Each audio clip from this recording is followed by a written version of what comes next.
Hello all, Game Methuselah. Wanted to get together and talk to you briefly this morning about one thing that really interests me in all role-playing games, and that's magical items. And I've heard some conversations about it, and we've talked about it for years. It sometimes becomes one of the hard things in running adventures to keep the balance involved, so one character doesn't get more powerful than another. I have found that as time has gone on, they keep trying to dumb down the magic. And I think that's a big mistake.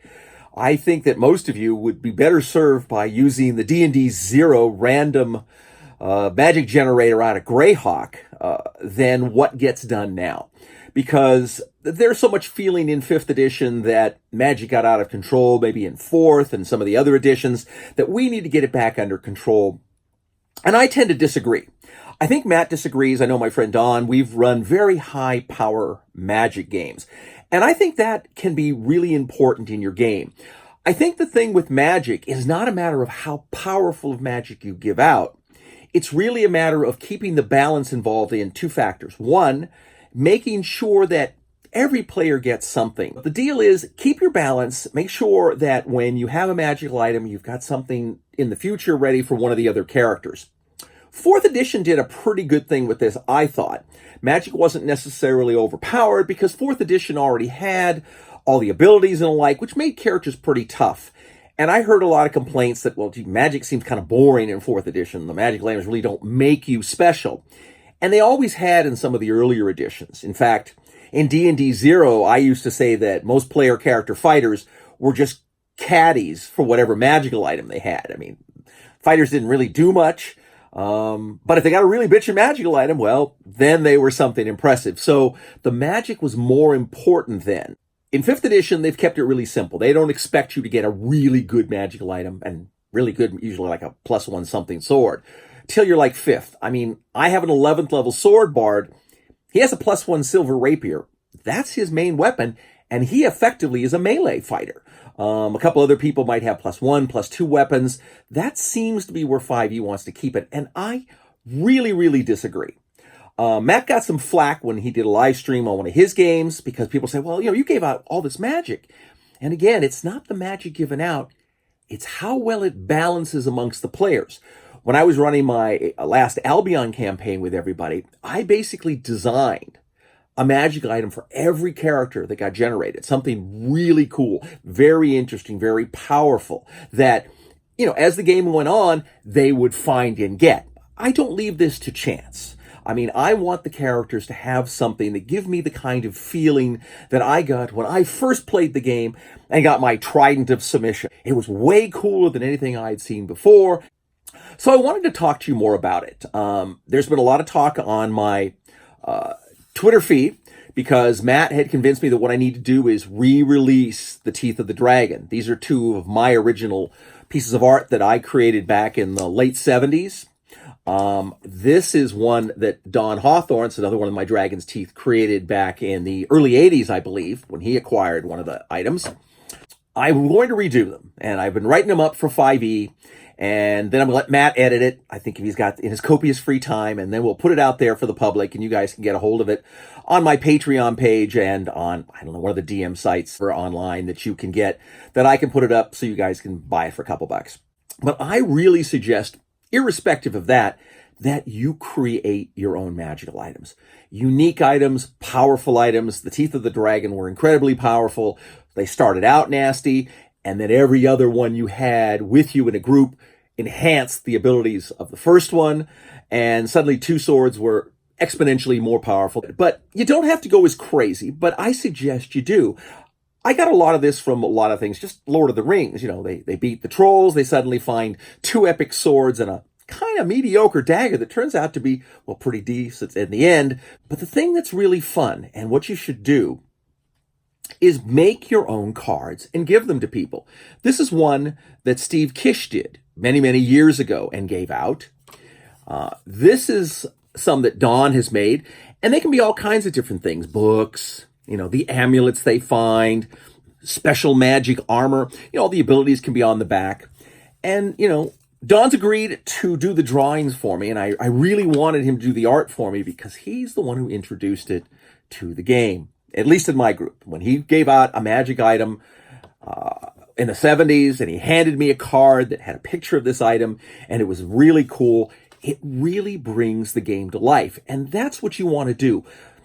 Understanding that Wizards of the Coast is giving you a good basic framework in Dungeons and Dragons. The Fantasy Trip gives you a framework. All game systems are giving you what is a baseline of how the world plays.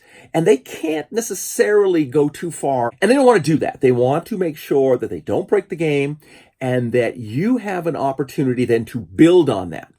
But what I've found is people tend not to build. They tend to take what is given to them as canon and they don't go above that. And they just say, well, okay, this is what the game says you get, so you get it. And it's like you end up with 6 or 7 magical items that why do you even bother having? Why is this magic given out? You want people to feel really excited when they find a magical item, especially when they look at it and say, hey, I could really use this item really, really well. And much better than anyone else in the group. And the group agrees, and of course that goes to their character, and now they have this trollish stone hammer that does all kinds of really cool things for a character who's a half troll. And that makes the game exciting and moves the story forward and makes sure players become more involved and wanting to come back. Now, the Dragon's Teeth were interesting because, as Don pointed out, it made people really, really involved in the game because one sword added abilities to the other sword. That kind of magic adds to the game. Magical items are the currency of role-playing games. If you take them out, you're now in a historical game. You might as well just play medieval Europe or knights or whatever. It's the magic that makes it different. The wizards who can cast spells and bend the world to their desires that makes them powerful. But for fighters and anybody who wields a sword or a magical harp or whatever, it has to be something magical that they can use because that is the part that makes their character stand above and become very different than what other characters do. You get a set of +1 plate, you get a set of +1 item. Well, that's nice, but it's the same +1 item and the +1 plate that pretty much everyone has received. Your character does not become differentiated by some really cool magical item. Something I created and Don drew was this magic elven crossbow. And it was very cool. If used by an elf, it's self-cocked. It did a bunch of really neat things. That's important, but if you're not a great drawer, and I'm really not, this is one of the first things I drew. This was a wizard's staff. I got the little dry erase lettering and put Night Rain on here, which was what the name of the staff was. Well, it's long since, after 35 plus years, worn away. But the thought is still there. The feeling is still there as far as the value of magical items. And I can tell you, this was still in the possession of its owner nearly 4 decades later. I want you to really think about this when you're designing your games. Don't worry about the magic. The idea again is balance. If you want to give out a great sword or a great magical item or something, do so, especially if it needs to help invest a character into your campaign or multiple characters. Now, when you're worried about the idea of designing your adventures, from now on, you have to realize when you've given out an epic item, depending on how epic it is, and remember, this is not a science, it's kind of more an art.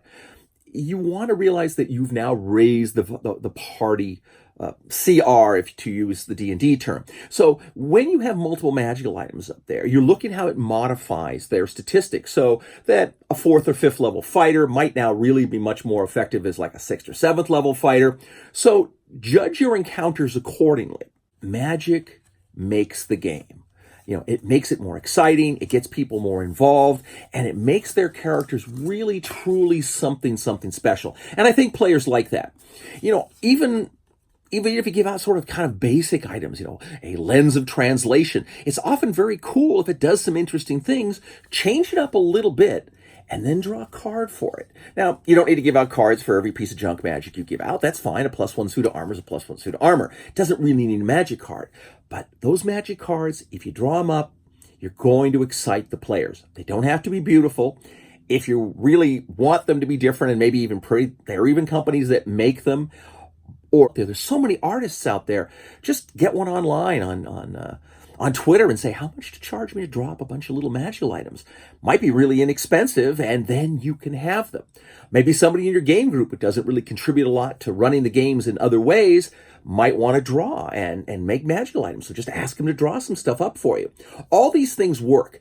But the idea is to get everybody included in the game, everybody excited about the game, everybody wanting to do things. And you're going to find that as you do it, other people are going to get caught up with it, and they're going to want to do it, because I think it adds that little extra touch to your game that's going to excite players and make them interested in playing. So I hope this is of some benefit. If you have any other questions, please ask.